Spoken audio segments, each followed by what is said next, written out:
So I've done the hard work over the last 5 years to make multiple millions of dollars in my businesses. I used to think that the harder I worked, the more money I would make. And I'd get caught up working 14-hour days, working all weekend with zero balance. And yes, it worked. I got very, very far doing that. But now AI has finally gotten to the point where the people who are getting rich right now aren't the ones working the hardest. They're the ones who have figured out how to make AI do 90% of the work for them. So if you told me 3 years ago that being lazy could actually be an advantage in business, then I would have called absolute bullshit. But you've probably felt the shift too, and it's here to stay. So in today's video, I'm going to shortcut you 5 years of trial and error, and I'm going to show you the laziest and the most proven way I know to make money online with AI. So way back, let's say 20 years ago, most people couldn't start businesses at all. You would have had to have $100,000, $200,000 to buy inventory, pay employees, rent a physical location, and it just wasn't even in the cards for most people to even start. And then the internet fixed that. So the internet made it that anyone could get started with business for pretty much free, or at least a few $100s. And the problem with that is you still do everything yourself. So you had to wear multiple hats. You're running an e-commerce store. You had to know product research. You had to do marketing, customer service, sales, and doing all these things as a beginner is virtually impossible. But it was still a lot more feasible than before the internet, where you had to have all this money, which most people didn't have. I had to do customer service. I had to learn ads. I had to learn how to use Shopify to build a website. I had to take sales calls with people. I had to learn all these different skills. And it's virtually impossible to be able to do all those things enough to actually get the ball rolling and see some success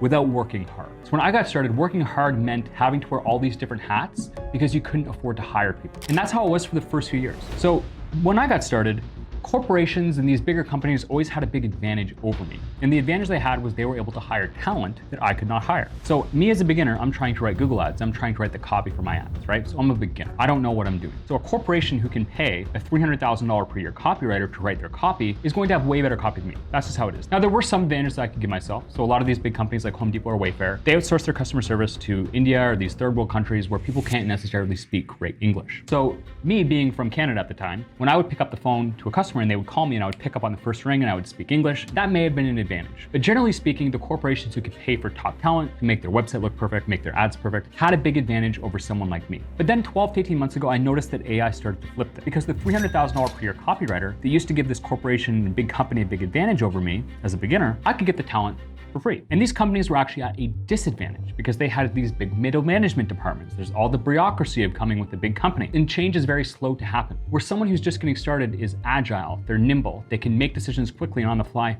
Plus now they have access to all this talent in the form of AI. You can have AI pretty much be an employee in every area of your business. So over time, the challenges of starting a business have changed. At first, it wasn't even possible because you needed all this money that most people didn't have. Then you could start, but you had to wear all these multiple hats and it was super hard to figure out as a beginner. Now the problem is the problem of a million paths. So there are endless tools out there. There are endless business models out there. And most people just don't even know where to start. But assuming you have a business model that actually works and you have the right tools that can act as your AI employees, it is now easier to succeed than ever before in history. So now let's look at this from an alternate perspective, which is the perspective of a customer. So if you were shopping for furniture, let's say 20 years ago, you would have usually driven to Sears or driven to Home Depot, looked around the store, found a person who could help you, would have picked one that you like, and then they would ship it to your house. And overall, like, that's pretty inconvenient. But now with AI, the experience from consumer is completely different. So I can sit in my chair here that I'm filming this video from. I can go on my computer. I can look at thousands of items from right here. So I wouldn't have to walk around the store for 3 hours to see the thousands of items. I can just go sort by color, by size, by everything that I could possibly want to sort by, and find the perfect couch for me. Then what I can do is I can usually scan a QR code from the website and I can see what that couch is gonna look like in my living room. I can read reviews of people who say the couch is soft, it's too hard. And I can visualize and picture exactly the size I need for my room. And if I have questions about it, now with AI, rather than having to call and wait or maybe be put on hold or wait if I'm in the 10th spot, wait till I'm in number 1 to actually get my question answered, I can just speak to an AI who speaks perfect English, who can answer any question I want in seconds. But now for me as a consumer, the experience is completely different as well. And the crazy part about all this is 95% of entrepreneurs still haven't caught up. And the reason is behavior is hard to change. So to give you an example, there's things like Apple TV or Netflix where you can watch pretty much anything you want on your computer at any time. But there is still millions of people who pay for cable. It's not that cable's better, they are just used to cable. So they're very slow to change. So they have all these people in these middle management, like hundreds of millions of jobs. I think I saw something that AI is expected to replace 800 million jobs. So all those people in those jobs, they're not fired yet. But they're getting paid what AI can now do for you for free. So you as the new entrepreneur are nimble, you're flexible, you can move quickly, you have a huge advantage over these corporations. So if everyone now has access to these tools, then why are most people still broke? Why are most people still in their job? Well, it's not that AI itself makes you rich. It's first knowing which business model to pursue, then knowing which tools will actually make that business model more efficient, and then how you actually use these tools on a daily basis to take work off your own plate that you would otherwise have had to do. The difference is now who works smarter and who thinks in systems. So previously in your business, the answer is always to work harder. So if you need to post more content to grow, or if you need to make more ads or add more products, the natural human instinct was to be you needed to sit and grind and work to make that happen. That was the natural thing that most people would have thought to do. But now with AI, that is actually a disadvantage because AI can do a bunch of that stuff for you. So as a new entrepreneur, one of the most important things you can do is purposely ask yourself with everything you're doing on a daily basis, like you should write down exactly what you're doing hour by hour, even in 15-minute blocks, everything you do on a daily basis. And then you can ask yourself, what can AI do for me instead of this? So if I was giving an example today, this morning I wrote my social media content and I used AI to do that. I can probably use AI to do it more efficiently than I am. I am filming this video right now. I am not an AI, but pretty soon I could probably have AI make a video for me. Now, I'm not saying I'm going to do that, but it could theoretically be possible if it keeps advancing at the pace it's going. I then also had to make all these briefs for my editors on how I wanted the video edited. So AI video editing isn't quite there yet, but it wouldn't surprise me if in a year, 2 years, maybe AI will be able to do the editing for me exactly how I want it. So all these things that I'm doing on a daily basis that I'm spending my time on, I should be asking myself, is there a way that I can use AI to make this more efficient or have AI just do this for me altogether? These things that you're so used to doing, so me, I've only been an entrepreneur for 5 years. Some people have been in business for 20 years, 30 years. It's quite hard to unlearn these habits that has got so accustomed to doing every single day. So to give you an example of how I'm doing less now and actually getting more results. So previously what I would have to do is I would go on Typeform or something where customers are submitting data to me, and I would read through every single one. I would read through every response one by one, and I would start to, over time, after reading hundreds of these responses, get a picture of who I'm actually marketing to, of who my customer is. But now with AI, you can take all the responses, click download, and say, I need your help with customer research. So what I'd like you to do is analyze all the responses in full, and then I want you to make me a report on the most important findings from a marketing perspective. So who's my customer? How old are they? What gender are they? Are they married? What are their hobbies? What do they do in their spare time? What are the main pain points? What's their main reason for wanting to buy my product? If they're selling a sauna, is it because they have muscle aches and pains? Is it because they can't sleep at night? Is it because their doctor recommended it to them? Why are they buying? So I can have AI literally analyze thousands and thousands of responses at once and then spit me out a perfect report that I could never have done myself if I was to read every single response. Even if I did put the time in, it wouldn't have been possible. So previously, what would have taken me weeks and weeks can now be done in 5 minutes using AI, and it will actually do a better job for me. So today with AI, what you really need to be asking yourself is, are you taking leveraged actions? My definition of leverage is the amount of output or result you get for the input. So when you used to have to work hard and do things yourself, you might have put one piece of effort in and got, let's say, 3 points of result out. But now with AI, you can put 1 unit of effort in and get 1,000 units of result out. So just give me an example of 2 people. Let's say one works 10 hours per day and he gets 50 units of leverage back. Maybe he uses AI sometimes, but he's still having trouble breaking his house. So he would have a leverage score of, let's say, 5. Now let's take someone who works 1/5 as much, so only 2 hours instead of 10. But let's say that person that's only working 2 hours is asking himself with every action I take, how can I use AI to make myself more efficient, and how can I make my 2 hours as leveraged as possible? And now let's say that person has a leverage score of 500. That means their 2 hours of work results in 1,000 units of output. So that actually ends up being 20 times more than the other person, even though they're only working 1/5 as much. That might sound unreasonable to you, but believe me, it's not. When you have the right tools and you set up the right AI systems and processes where you essentially can combine AI tools. So rather than having to take one prompt and put it in one AI tool, get the result, go put it in another AI tool, you can use something like N8N to build AI agents. So an AI agent in my mind is a sequence of prompts. So previously everyone just had the AI prompts. You put a prompt in, you get a result out, you take that, maybe you put another prompt in. But an AI agent is where it will be a sequence of prompts and it will go do all that work itself and then give you a finished result. So when you start using those and figuring out how to do stuff like that, it is not unreasonable to be 10 times more productive than someone who's just using prompts, for example. So that is what I mean by taking leveraged action. So there are 2 types of laziness. One of them will completely destroy your results, and the other one will make you more successful than ever before in history. So the type of laziness that will destroy your results is simply being lazy with your thinking. So being lazy in the form of I'm just gonna keep doing this over and over again because it's how I've always done it. You might actually be working very hard, but your thinking and your mental process is lazy. And that right there is what will kill your results. Now, the type of laziness laziness that will amplify your results and give you more opportunity and more success than ever before in history is being lazy with how much work you put in. You should be asking yourself, how can I put as little work as possible in to get as much as possible out? Because when you think like that, your results or your output start to become incredibly leveraged. And that right there is how you become successful in the day of AI. Now, many founders today feel guilty. They think if they're not at their desk, working and grinding all day long, that they're somehow getting passed by other people. But the reality is 99% of people aren't thinking this way. They are not analyzing every action they take, asking how they can use AI to make it more efficient. They're just not. So they are equating how hard they work and how much they care about their business success with how much hours they are putting in. But today that is the completely wrong way to think about it. Because as I showed you before, you could hypothetically be working 1/5 as much as someone is still accomplishing 20 times more. So when this all clicked for me was a point last year when I was trying to build up quite a big marketing team for our company to start pumping out paid ads more.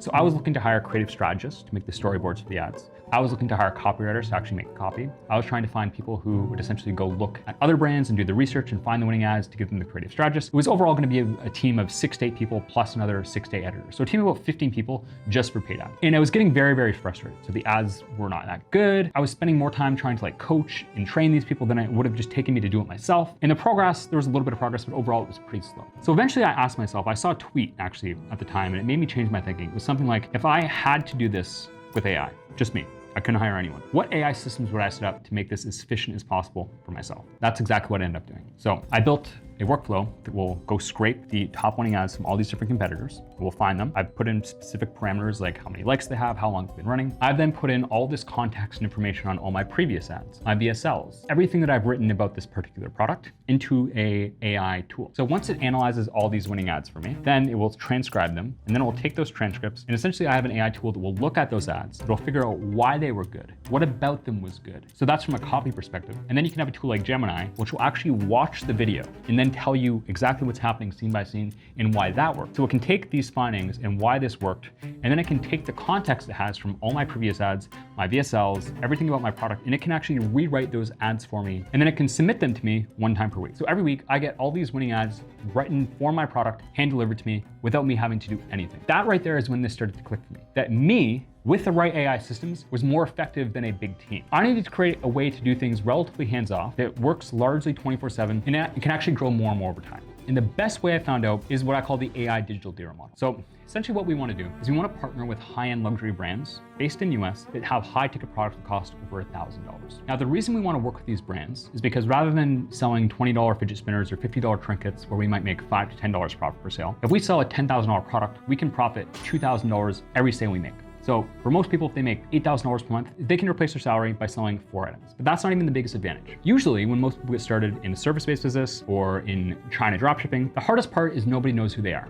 They have no social proof, they've never had any clients, they have no reviews on their website, they don't have any skills, and it's very hard to get over that hurdle. With the AI digital dealer model, it's a bit different. So what we do is we partner with existing brands. So the first sale I ever made for $14,000, it was for a sauna brand that has been around for 30 years. Because I'm listing other brands' product as a beginner, I get to leverage their brand name. For example, if you lived in a tiny town and you go to a corner store and you see that they're selling Apple iPhones, you don't really care about the corner store or whether you trust them because you trust them just by virtue that they have a partnership with Apple. So it's the same thing here. You can reach out to these brands that have been around for 30, 40, 50, sometimes over 100 years, and they will let you list their products on your store. Why would they do that? It's because there's no risk for them. These brands have hardly figured out digital marketing. They want to focus on manufacturing a good product. They want to focus on protecting their patents and their IP, but they don't want to have to learn how to use AI from scratch. They just figured out digital marketing after like 20 years today. So what you can do is go to them and say, hey, I have access to these AI tools. What I'm going to do is I'm going to list your products on my website, and then I will drive customers to my store using these AI tools. And when one orders from me, then I'm going to send their customer's information to you, and then you just ship the product to the customer for me. You don't have to ever see or touch a product. It's great for the brand because you're just bringing them more sales. You're helping their brand grow, and there's no risk because they only pay you for the sales you bring them. And they will pay you 20 to 50% depending on the brand. So let's say if a customer comes to my website and buys a $10,000 massage chair, then I will take $7,000 of that, give it to the massage chair supplier. I will keep $3,000 as my profit. Then they will ship the product to my customer for me. That's how it works. So back when I got started with this business model 4 years ago, ago, it was by far the best business model that I found. I failed like 13 different businesses. And when I found this, I literally was making $200,000 in just my third month. So it was by far the best one. AI can automate about 90% of this business. So just walk you through step-by-step what it looks like. So number one, you have to pick a product. So previously this might've taken 2 to 3 days, but now you can pick one in literally 30 seconds. So I literally have an AI tool built that's trained on my brain, trained on everything I know. It will just go pick your product for you. So in 30 seconds, you can have a product. The next step is you need to find suppliers for the product. So again, previously that would have taken weeks, but me and my team actually built a database of all the suppliers called Supplier HQ. If you go to supplierhq.io, there should be a 7-day free trial you can check out. But any product that you want, you can just type it in. So let's say sauna, for example, and all the sauna suppliers will show up in a single click. So literally you can do this. You can have a winning product and find all the suppliers in under a minute, which previously would have taken about a week. So once you have those two things, you need to set up a website. So previously this again would have taken 3, 4, 5 days, especially if you haven't done it before. It was not easy. You still have to figure everything out yourself, find images. It was quite a bit to do. But now there's tools like Replo or like Trustpilot, which can literally design your store for you, again, without you doing anything. So now we have a product, we have suppliers, we have a website, and now you can actually use AI to script all your emails for you, pop them into a tool like SmartLead or Instantly, and then it will just schedule your outreach automated, it will reply for you. It can do pretty much everything for you. And now ads, which is the final step, you can just press Max campaign, which is Google's AI campaign type, which will essentially go find customers for you. You can just pop in what you want to spend per day. So when you start, $20 to $30, and then you can just let it do its thing completely automated without you having to do anything. Let me ask you this. Where else can you find a business model that you can get started with for a couple $100s? I've had clients make sales for $160,000, $173,000, multiple have made sales for $100,000 from one order. So it is possible to make in one sale over 100x what it costs you to get started. Name one other business model that has such little risk with such high upside. It doesn't exist. And this is so much better than normal dropshipping because number one, rather than selling unknown products from China that nobody trusts, we can work with name brands that have been around for a long time, and we get to leverage their brand name, which I can't quite state how important that is because as a beginner, the number one thing holding you back is no one trusts you. But by working with these real brands, customers will trust you from day number one. Now, again, another huge thing is the longevity of the business. When you're low ticket dropshipping products from China, usually what happens is if you find a winning product, you might make money for 2 or 3 months, and then the virality of that product will wear off, and then you have to find a next winning product. So you're literally constantly on the hunt for these winning products over and over and over again. Now with high ticket products, we're selling evergreen products. So if you go on something like Google Trends and look at the search demand of something like a couch or a sauna, you'll see that it's usually going up over time and it's not viral. There's hundreds of thousands of people searching for these things, but they're literally buying them all year long. Now because of that, it actually gives the business exit potential. So usually businesses, once they've been around for a couple of years, can sell for 3 times their yearly profit. So let's say you build your business to $20,000 a month in profit. So that ends up being around $240,000 a year in profit. That means you could sell that business for around $750,000. So not only can you remove that money every month as a salary or as dividends, you can also get a big payday when you set it up properly. So that right there, the AI digital dealer model, is the laziest way I know how to make money with AI. And the main things you should be focusing on is how leveraged your actions are. In everything you're doing in your business, you should be asking how you can use AI to streamline it and automate it. So I put together a special step-by-step guide on exactly how you can start doing this from complete scratch, which you can check out at the link in the description here. Thanks for watching. If you took any value, make sure you hit subscribe to my channel, and I'll see you in the next video.